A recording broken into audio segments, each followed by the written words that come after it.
programme de votre édition des initiatives, l'énergie durable a le vent en poupe grâce au financement participatif en Loire-Atlantique. Des riverains ont financé un parc de 5 éoliennes. Développeur informatique, un métier d'avenir. Nous nous rendrons à Vesoul où des informaticiens ont initié des collégiens au codage. Mais avant cela, la Croix-Rouge et la ville de Villeurbanne ont mis en place des formations aux gestes de premier secours pour un très large public. On fait l'examen, on appelle ça un examen, c'est la prise de conscience. Est-ce que tu m'entends ? Mohamed est formateur aux gestes de première urgence. Aujourd'hui, dans cette salle, ses élèves sont des gardiens d'immeubles, des assistantes maternelles, des agents d'entretien.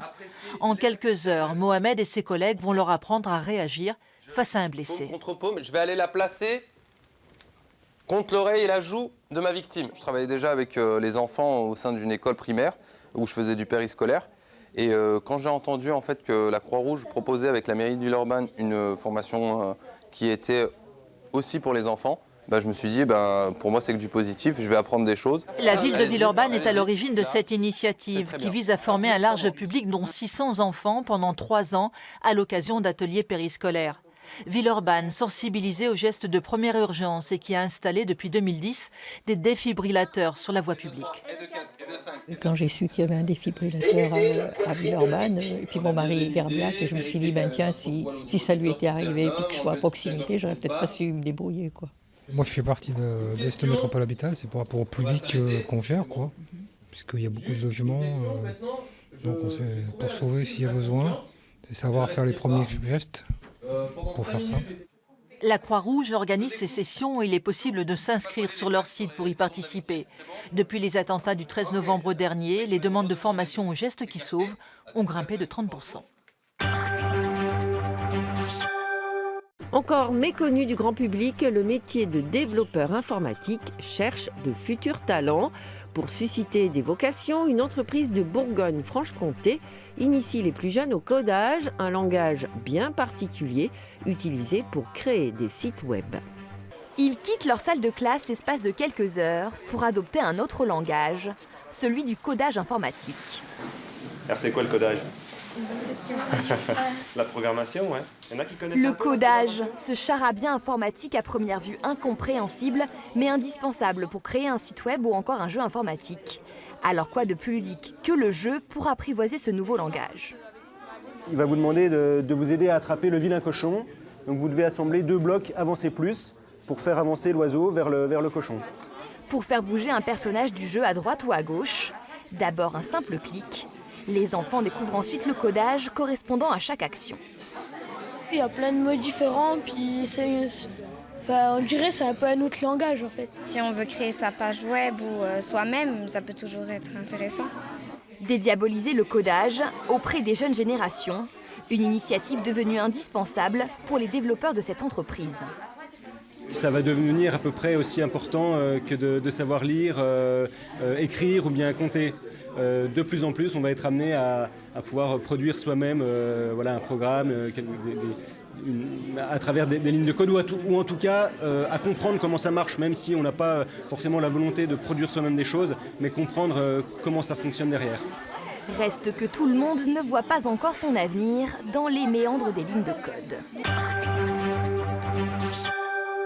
Enfin, en Loire-Atlantique, une grande campagne de financement participatif en faveur des énergies renouvelables a rencontré un franc succès. 750 000 € ont été collectés auprès de plus de 300 prêteurs qui, pour la plupart, vivent tout près de ce parc de 5 éoliennes. Elles ne surprennent plus personne. Ces 5 éoliennes font partie intégrante du paysage. Mises en service en 2010, elles constituent même un attrait touristique en période estivale. À Saint-Michel-Chef-Chef, les éoliennes n'ont jamais suscité la controverse. Les gens étaient intéressés pour avoir un parc près de chez eux, qui ne posait pas de nuisance puisque les premières éoliennes ont été placées à 500 mètres des premières habitations. Je ne vous cacherai pas qu'il y a une petite recette derrière qui n'est pas très importante. La commune, je crois qu'en 2014, c'était de l'ordre de 24 000 €. Des éoliennes qui produisent chaque année l'équivalent de la consommation de 11 800 foyers. Énergie revendue par le gestionnaire à EDF et redistribuée sur le réseau national. En voisin, Jacques Bayard ne sait pas si ce qu'il consomme est produit par ces éoliennes.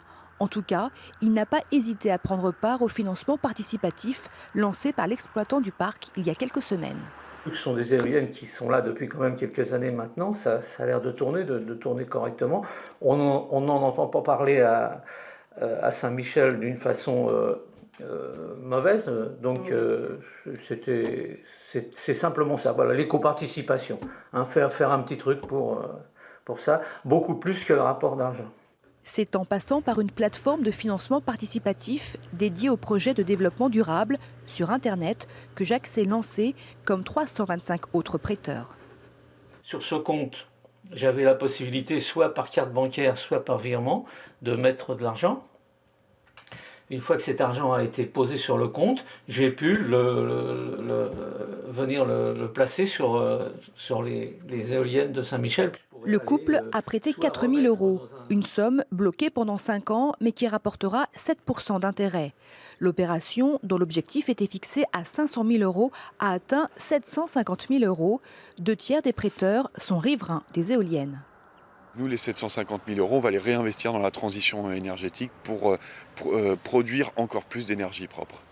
Au moment de la COP21, les gens se rendent bien compte qu'il faut rentrer dans les actes de la transition énergétique et que ça, c'est les actes, c'est le financement des énergies renouvelables par les citoyens. L'argent collecté permettra de financer d'autres projets d'éoliennes sur tout le territoire national. 6 devraient s'élever dans le ciel de Saint-Hilaire de Chaléon dès le début de l'année prochaine, à 30 km de là.